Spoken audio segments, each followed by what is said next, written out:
Okay, welcome to Chicago 3D Printing Meetup. I'm Josh. I'm the main organizer of this.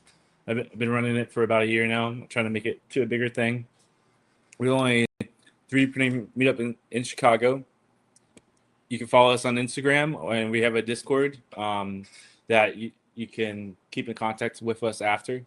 I try to post a lot of things on Instagram as well, things I'm working on, other events that we're going to have.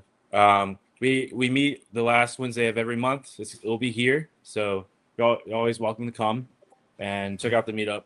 I want to thank our sponsors. Right now, it's just me, honestly.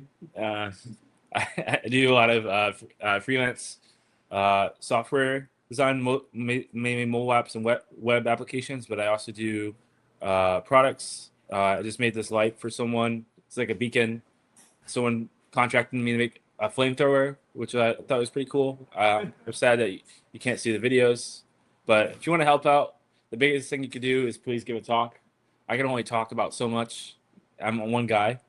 It can be the most beginner to advanced topics. If you need an idea, I'm full of ideas. Um, just think about something you struggled with. It could be the most simple thing, but someone that's less experienced may also struggle with that thing.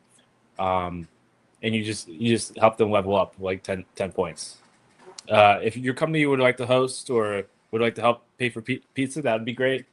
Tell your friends and give suggestions for meetups you would want to see.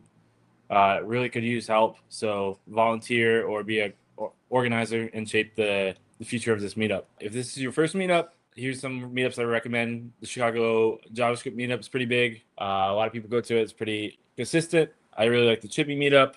Chicago Code and Coffee has more than like 300 people that show up on Sunday to it. So it's pretty good.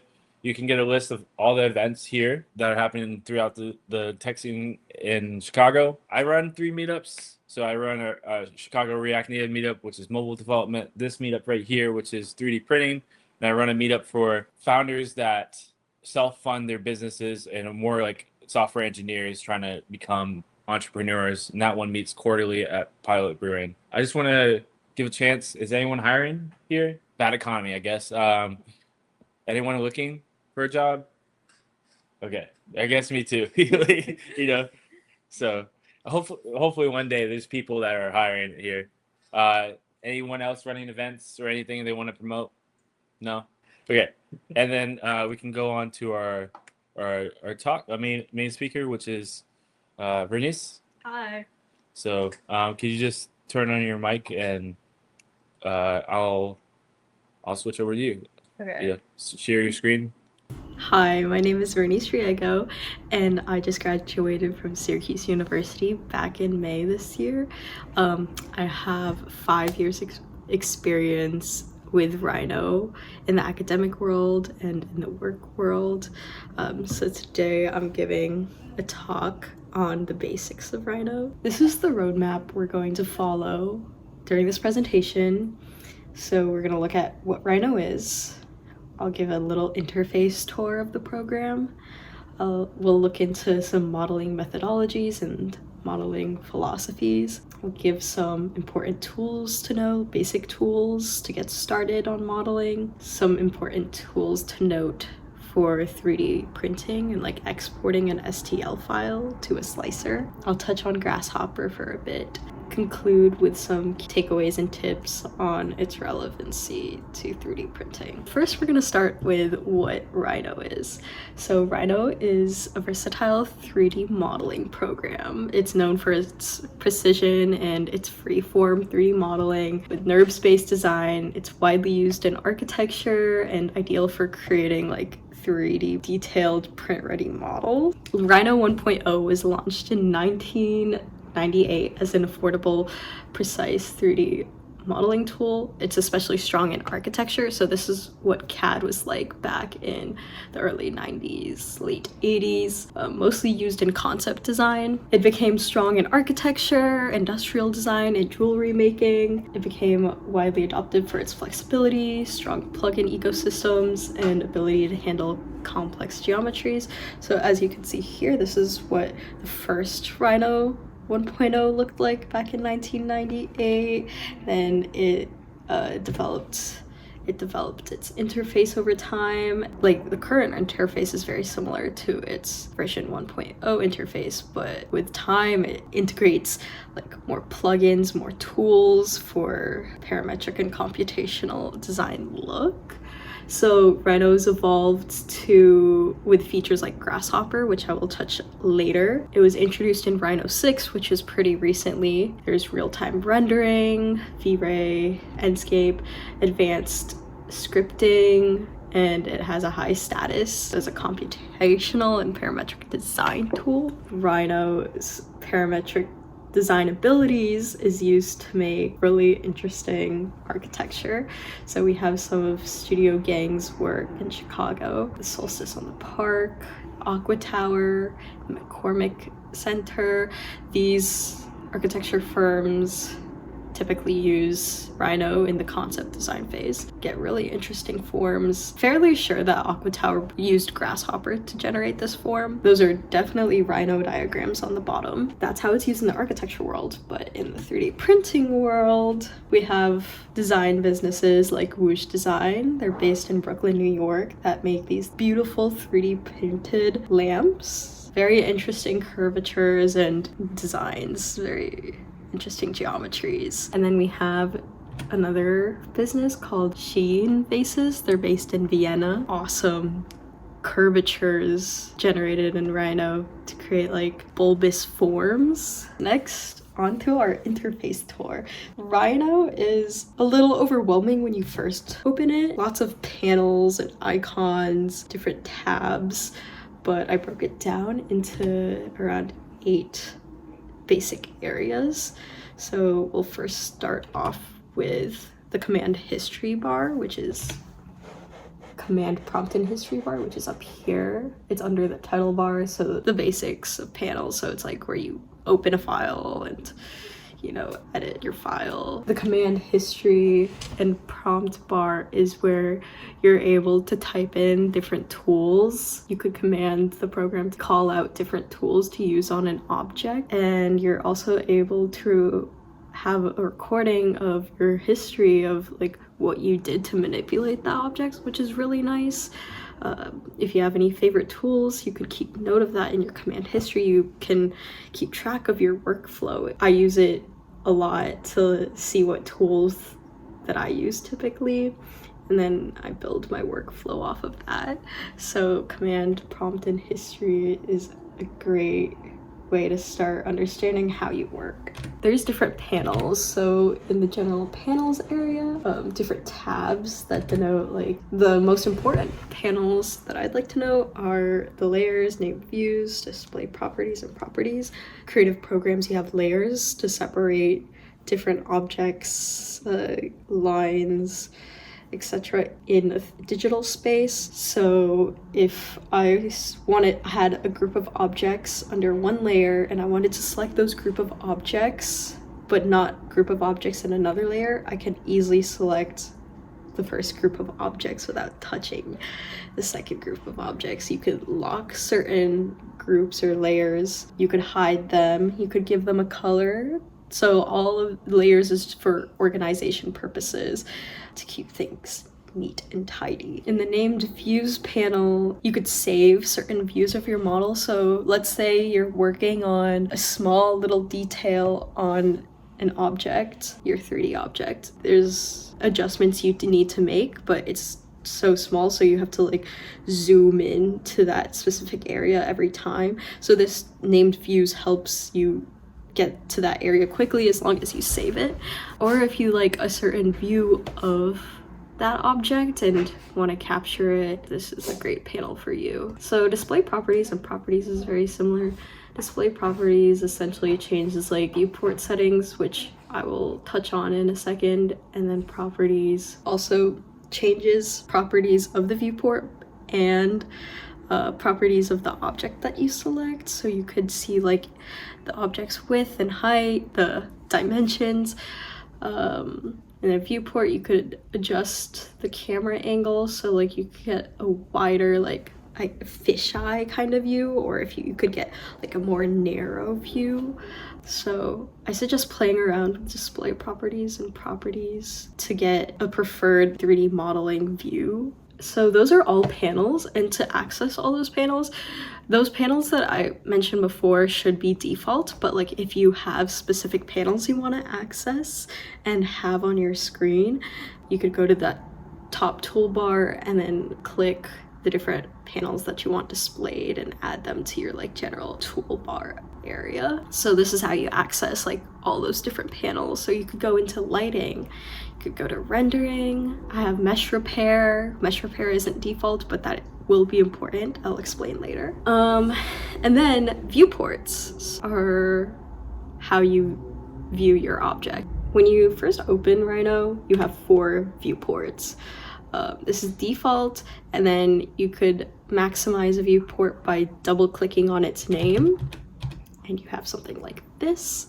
In the bottom left part of the viewport, you have world axes, and it shows you the X, Y, and Z dimensions. So Z is height, X is going in a lateral direction, and then Y is vertical, so that where all those axes meet is the origin point, or 0, 0, and so how you model is relative to that 0, 0 origin point. The location of that object's relative to that. It is important for exporting. You'd want to export usually near the origin point. I would always export like close to 0, 0 because some things get messed up when exporting to a different program. I haven't had much experience with STL files being corrupted, but as rule of thumb, just always export near the origin point. And then you have the viewports display modes. You have the name of the viewport on the top left hand corner of your viewport. So when you click the drop down arrow next to the name, you're able to change the types of display modes of your viewport, and you could have 4 different viewports given and like having all different display modes. So this one's awesome and fun because you could look at your object in many different ways. You have your wireframe, your shaded, your draw, and your rendered view. Draw's nice if you want to export a drawing like vision of your object. Wireframe shows like it in this kind of like clear linear curves, the skeleton of the object. Shaded shows it in opaque fashion with layer colors presented, so you can see what objects are in what different layers. Rendered is nice because then you could see different textures that you give your objects. You could give different texture maps to the objects and materials. And then another thing to note is you can see that there's like names to each viewport. You could look at your object on the top view, so that would be bird's eye view, and then bottom, so that'd be like worm's eye view. Look at it in elevation, which is the sides of the object. You could look at it in different perspectives. You have 1-point perspective, 2-point perspective, axonometric, like a parallel view, a certain angle, like northeast, southeast, northwest, northeast. So something I'd get familiar with, the options command. To access this, you just type in options in the command prompt bar, and this is essentially the settings of the program. And you're able to make adjustments to how you move around the interface. You could look at plugins, you could look at shortcuts, which I recommend. They make modeling a lot faster. You could tweak display modes, you could change units. There's a lot you could do in options. I just recommend to like skim through onto modeling methodologies. There are 3 types of objects you can make in Rhino. There's NURBS, sub-D, and mesh. NURBS is more precise and it deals with primitive objects. Think about spheres, cubes, or they're known as boxes in the Rhino world. Pyramids, cylinders, circles, even 2D. Well, NURBS also deals with like 2D objects as well, so lines, curves. And then, so those are NURBS, and sub D is more used for getting like interesting curved forms. It's more sculptural and sometimes used to reverse engineer really interesting curved forms, kind of like breaking down a sketch or breaking down a form that you see that's interesting.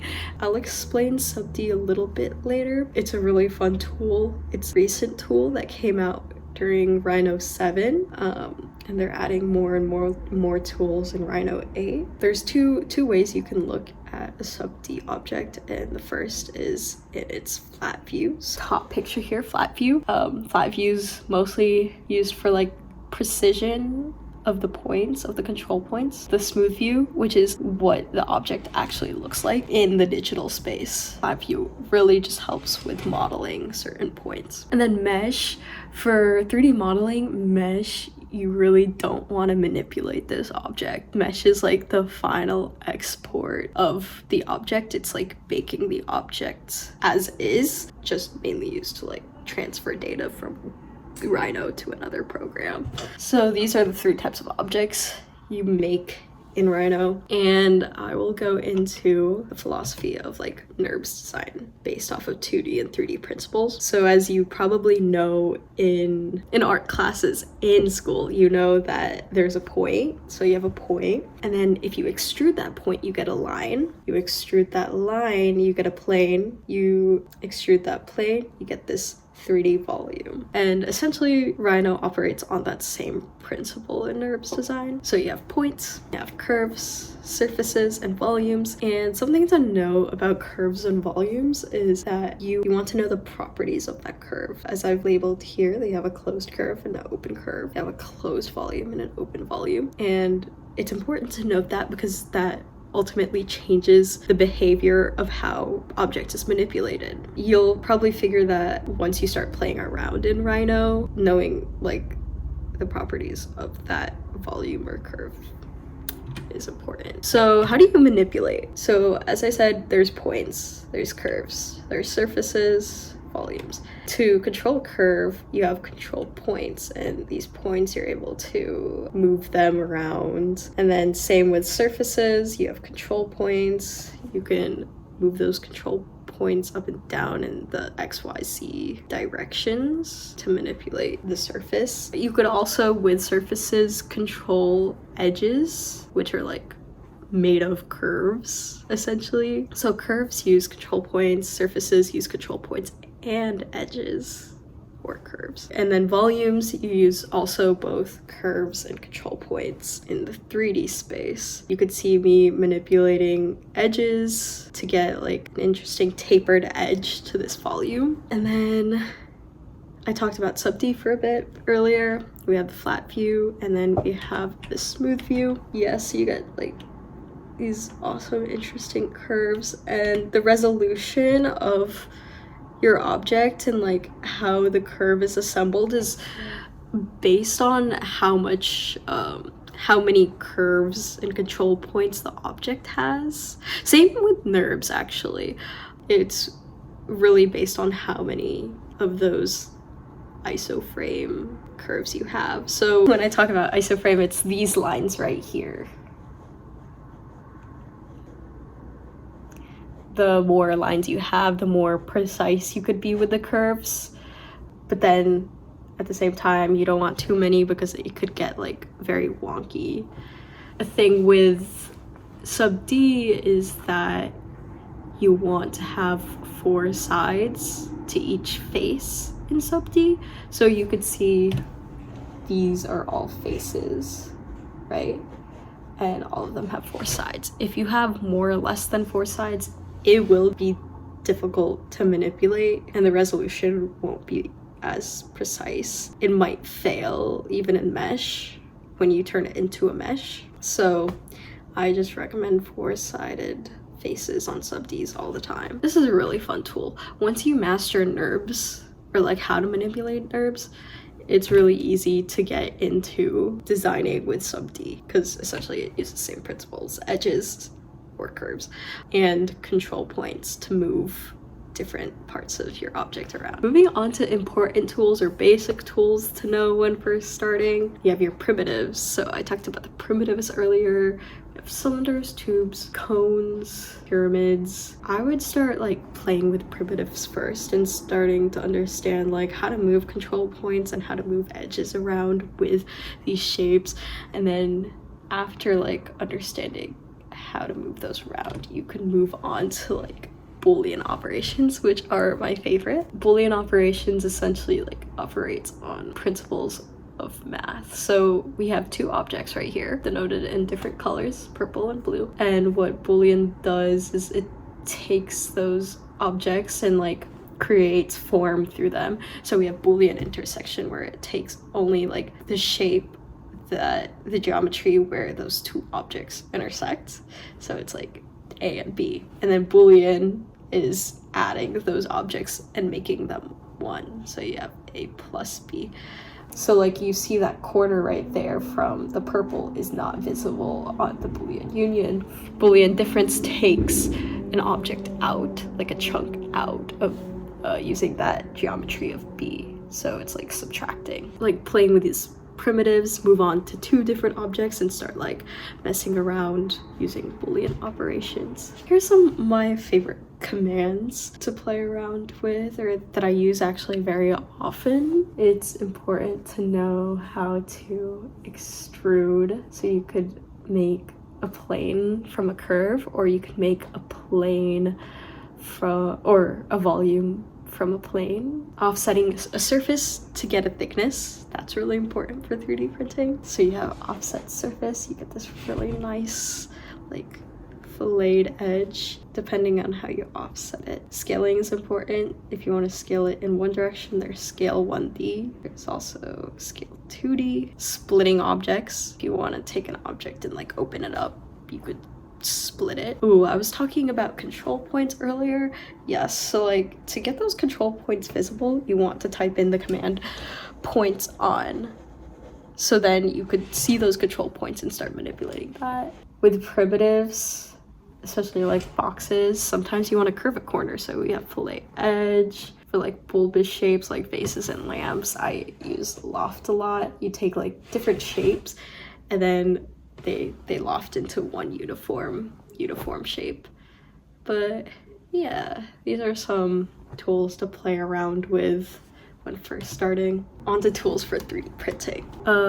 If you want to split an object but you don't want to compromise those objects, you don't really want to split into the object or cut into it, but you want to see what's inside, clipping plane's nice. So like if you need to work on something that's within like the envelope of an object, clipping plane lets you look into it without actually compromising the structure of those objects. So I use clipping plane a lot for buildings to like start modeling inside without actually like cutting into it. Onto meshes. So NURBS and sub D are mainly for 3D modeling an object in a digital space. But meshes is what you use to transfer data, as I said. There are a couple things that could go wrong with meshes. The tools I'm going to talk about will help you like ensure that your mesh is okay for export. But to mesh, you want to just command the program mesh, and it gives you this option. Depending on how complicated your object is, I just play around with like the amount of polygons you want. That just, this essentially looks into like your resolution of the mesh. You don't want it to be have too high of resolution, or else the file will be too big, and then also there might be more slip ups or more like tiny areas in your objects where it can fail.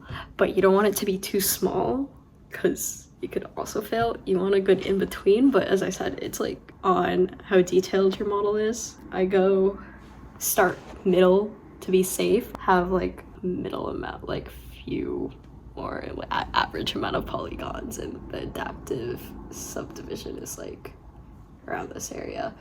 Then start tweaking that.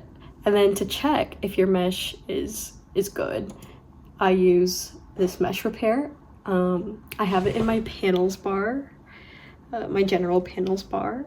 And what it does, it goes through this analysis and automatically checks like if this mesh is good for either rendering or STL file export. So you click check mesh and it does that automatic analysis. And when you click next, it gives you a rundown on what's wrong. So this is a bad mesh. I meant for this to be a bad mesh. There's a lot wrong with it. There's a lot of naked edges and intersecting faces. But what's nice about this panel is that you could automatically repair the mesh, and it starts rebuilding the mesh and finding those little areas that are bad, fixes them. And then you could, like, as you go through the panel, you could look at the report and start doing that manually too. There is also an edge analysis tool. There's a lot of the time bad meshes for STLs are naked edges. So there's some faces that didn't generate during like the mesh processing, or you might have had an like open object, you deleted a face or something. So edge analysis is nice. It highlights naked edges. You want a closed mesh. And as you're modeling also, keep in mind that you want a closed polysurface or a closed sub-D. Having an open surface or open sub-D it's really hard to 3D print. Oh, as I said, like if you look into the report, you could automatically repair these. I already did, but like you could check mark them, repair them, look at the naked edges. This is not on the analysis tool, but like you could fill the mesh holes, those mesh holes, and the program will fill the meshes. Here's another example.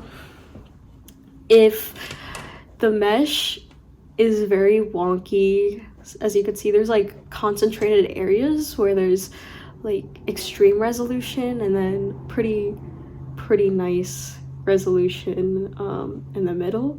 You kind of want it uniform throughout. It's okay if it's not.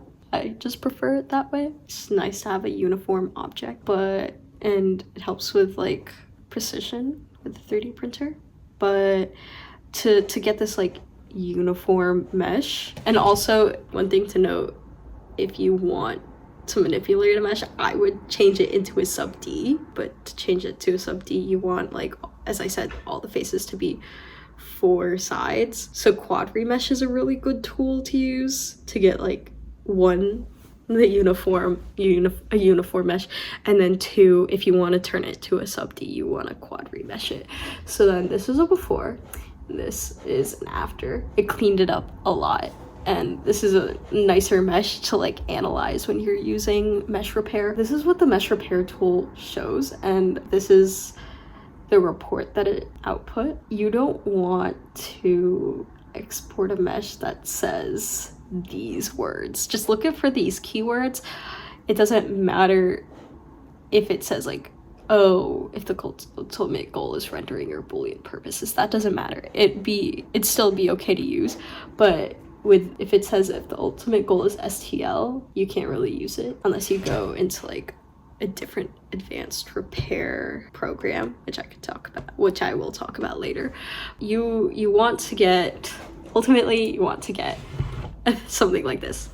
It says this is a good mesh and it does not have all these like problems. Just iterate with the mesh repair tool. Hope that it's a good mesh. Try to have a closed poly surface or closed sub-D. Try not to have like the object intersect itself, and you should be good. You could export it using export commands as an STL or a .3mf. You can export texture maps. STL just shows the form. Could export it that way by using that export command. And those are some basic tools. Moving on to Grasshopper. In simple terms, is a plugin where you have like all these block commands. You have an input in a 3D space. So let's say like a line, a curve, a volume. you input that into Grasshopper as like a block.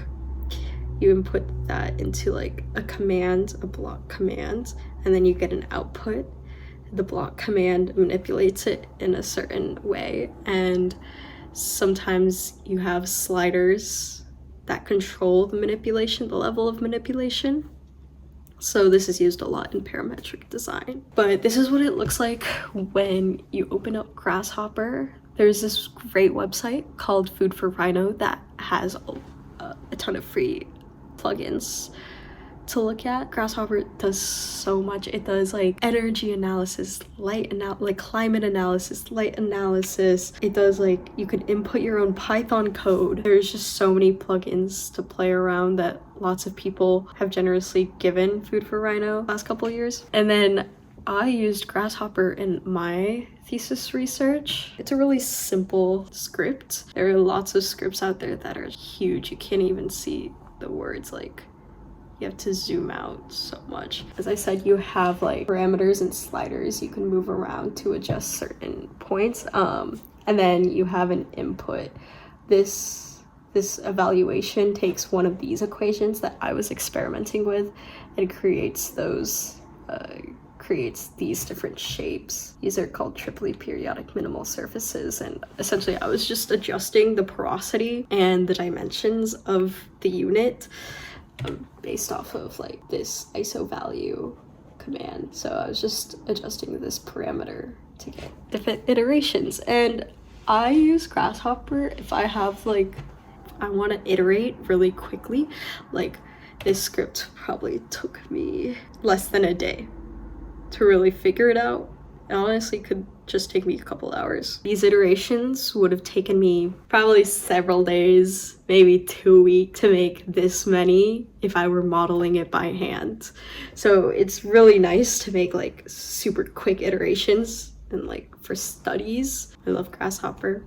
It's very quick. Yeah, and here's some of my drawings of those different geometries of the studies. So I was able to generate so much out of just like this one tiny script. This is the geometry put to use as 3D prints. Essentially was testing like how these geometries were able to dampen wave energy as like for breakwater design. But yeah, it's super quick. And it's fairly intuitive. Also, there's lots of tutorials out there. So many tutorials on YouTube to just learn and experiment with. Okay, so to conclude, we have the workflow. I went through the workflow. So you have your design. You create something using NURBS or sub-D design. You create a mesh, create it into a mesh. So like type in mesh, creates a mesh. You repair that mesh and make sure it's okay to export. You export it, and then if you need to, you could like export the mesh into a program that repairs anything that mesh repair cannot. Then you take that STL, put it in your slicing software, then print.